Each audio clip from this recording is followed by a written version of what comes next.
This may possibly be my last video on the caterpillars, the monarch caterpillars.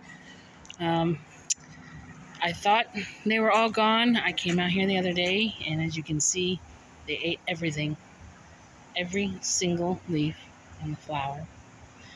And they are nowhere to be found. Just gone.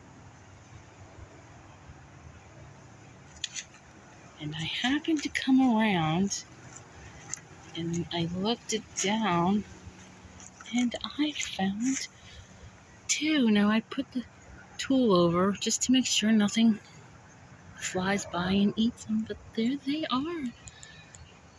We have two. Started with 11. What happened to the other ones? I don't know. Isn't that just the coolest thing? Let's see if I can get a good shot here.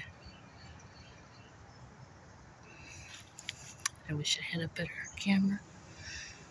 They are so cool looking.